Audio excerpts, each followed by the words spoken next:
Buenas tardes, profesor. Buenas tardes, compañero. Mi nombre es Milagro Quiñones y le voy a hablar sobre el liberalismo de Luis Vargas Torres del siglo XVI. El liberalismo o pensamiento liberal de una doctrina de filosofía política, cuando aspecto fundamental es la defensa de la libertad individual y de las iniciativas privadas, limitando la potestad del Estado.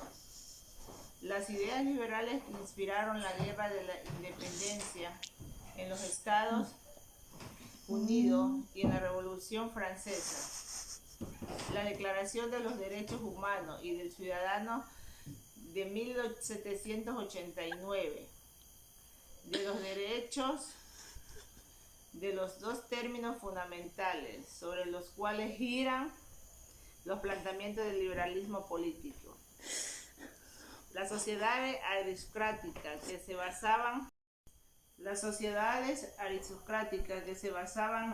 en la dominación de una nobleza de monomarcas son impugnantes de manera radical. La libertad de los individuos en la que hace posible la libertad política y con ella la existencia de lesiones y funcionamiento del Estado liberal. La libertad y la igualdad tal y como las define el liberalismo presenta dos características fundamentales: son puramente judical e implica las del Estado. La otra característica de ostensión del Estado, que implica las reformas jurídicas provenidas por el liberalismo, tiene como señalado un carácter especialmente negativo. El pluralismo liberal se opone directamente al dominismo ideológico que fundamente el gobierno, los gobernantes, la creencia y su infidelidad, como señaló Jorge Sabines Inglaterra, el país más industrializado del mundo en el siglo XVI, logró más liberalismo, se impusiera como filósofo nacional, como política nacional. El liberalismo es un modelo de pensamiento defendiendo las libertades civiles, económicas, como fundamentales del Estado, de derecho y de convivencia social. La democracia inesperada en los ideales liberales predominaron en accidentes desde su inicio en el siglo 711. Gracias. Buenas tardes, profesor. Buenas tardes, compañeros. Mi nombre es Diana Villasí y me toca hablar sobre Eloy Alfaro Delgado. José Eloy Alfaro Delgado nació en Montecristi, provincia de Manabí, el 25 de junio de 1842. Militar y político ecuatoriano, máximo representante del liberalismo radical, que fue presidente de la República por los periodos de 1895 a 1901 y de 1906 a 1919. Era hijo del comerciante español capitán Manuel Alfaro González y de la señora Natividad Delgado López. Fue un autodictador y en su vida tuvo la oportunidad, por razones políticas, de vivir muchos años fuera del país. El futuro caudillo liberal creció en medio de la vida rural, en contacto diario con los campesinos, con su costumbre, su fiesta y su cosmovisión.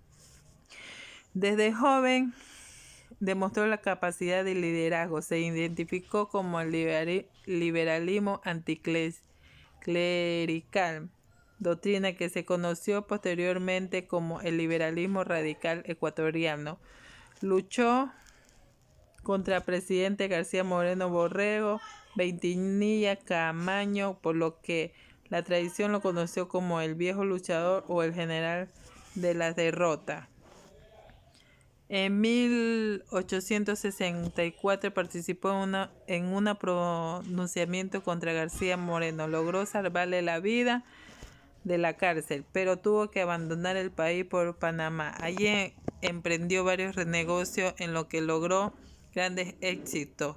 En 1872 fue un hombre muy adinerado y se casó con Ana Paredes Arosemena, hija de una de las notables del mismo, al mismo tiempo que se interesó en la política y se unió a los grupos de intelectuales liberales.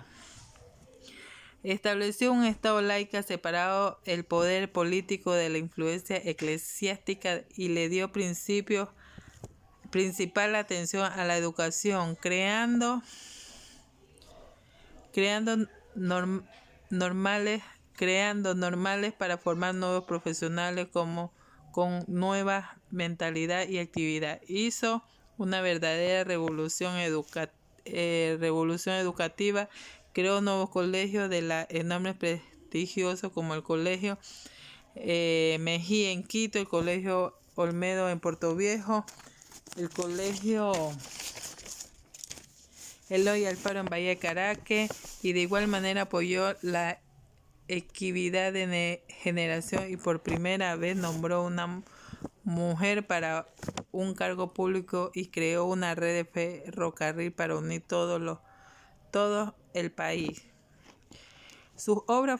Entre sus obras más destacadas fue constructor del ferrocarril del sur que unía costa y sierra, abolición que implantó el laicismo en Ecuador, algunas contribuciones del pueblo indígena, incorporación de las mujeres a la vida pública, mejoró en la recaudación fiscal, fundó el Colegio Militar Eloy Alfaro, fundó el Colegio Manuela Cañizares, fundó el Colegio Juan Montalvo y fundó el Colegio Mejía. Muchas gracias, ese fue mi parte, compañero y licenciado.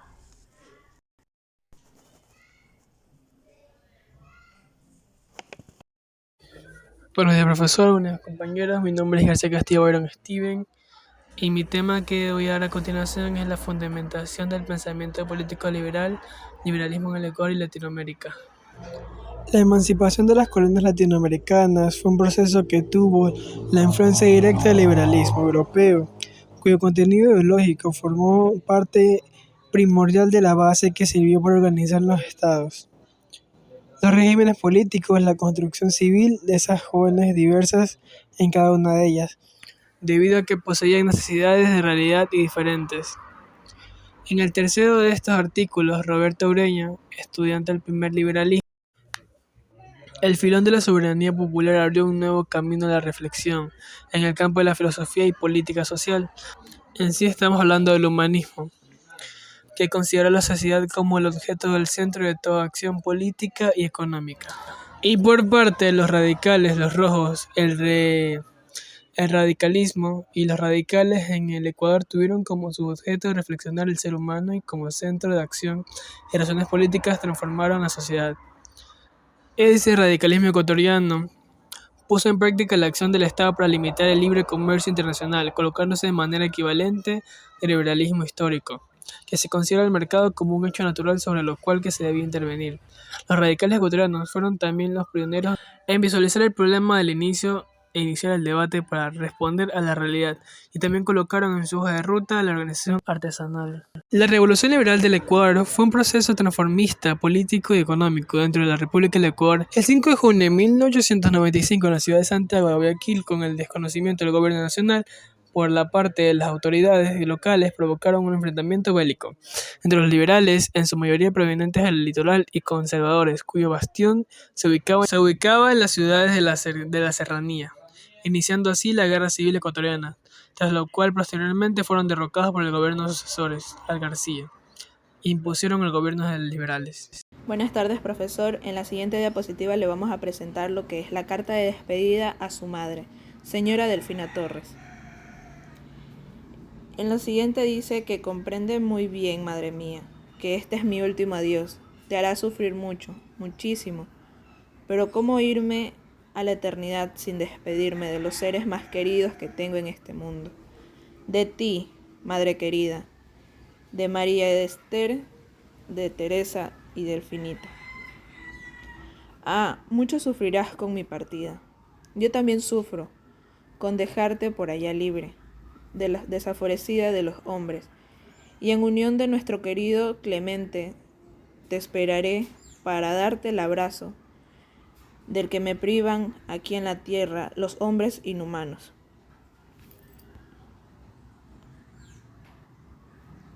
En el estudio de decretos de fecha de reconocimiento a Luis Vargas Torres, el homenaje de su muerte. En el año 1950, por iniciativa del alcalde de Esmeralda, Simón Plata Torres, se formó una junta constituida por las personas representativas de la provincia, tendiente a construir un mozuelo que guardará para siempre los restos mortales del mártir esmeraldeño. Se comenzó la recolección de fondos y prácticamente faltaron manos para recibir la contribución de los géneros del pueblo esmeraldeño. 3 años duraron los trámites para conseguir la exhumación de los restos. Se cruzaron oficios entre los alcaldes de Esmeralda y Guayaquil, entre los miembros de cabildos, entre los gobernadores y el ministro del gobierno del presidente Velasco Ibarra. En Esmeralda se rendirá homenaje al coronel Luis Vargas Torres el 15 al 20 de marzo de 1953, porque tenía que ser el sacrificio de Luis Vargas Torres, por ser luchador liberal, valiente, tesonero y peligroso para el gobierno, por haber votado en la sesión del 29 de noviembre de 1883 de la Asamblea Constituyente contra la pena de muerte, que iba al alma cavernícola de la que se servirá al presidente Cameño para envenenar a los que estaban proporcionando los propuestos nacionales contra el mal gobierno. Entre esos estaban la libertad de conciencia para cada cual profesará del Creador que a bien tuviese, la libertad de enseñanzas para los padres que dieran a sus hijos la educación que se deseara, la libertad de asociación y libre reunión sin perseguir la alteración de la paz, la libertad de prensa y columna principal para el desarrollo de la verdadera democrática, la libertad del trabajo, de libre elección con una remuneración justa, otras libertades y garantías muy conocidas con estos tiempos como esenciales para el convertir ciudadano. Muchas gracias. Buenos días compañeros, buenos días profesora. A mí me ha tocado escritos y reconocimientos y documentos al fusilamiento de Luis Vargas Torres, ejecución de Luis Vargas Torres, levantamiento, captura y muerte. Al finales de 1886, Alfaro le recomienda la invasión de Ecuador desde Piura para avanzar hacia Loja y finalmente proclamar la jefatura de Eloy Alfaro en Cotococha, Loja, en poder de los revolucionarios, pero fue reconquistada por el coronel Vega Muñoz. Vargas Torres es hecho prisionero y es condenado a muerte junto a sus principales seguidores, aunque tuvo la posibilidad de salvar su vida cuando su hermano le hizo salir de la cárcel, pero decidió volver a la misma para no abandonar a sus compañeros. El 5 de enero de 1887 se les instauró un consejo de guerra que presidió el comandante encargado del distrito de La Suay, el coronel Alberto Muñoz Bernaza,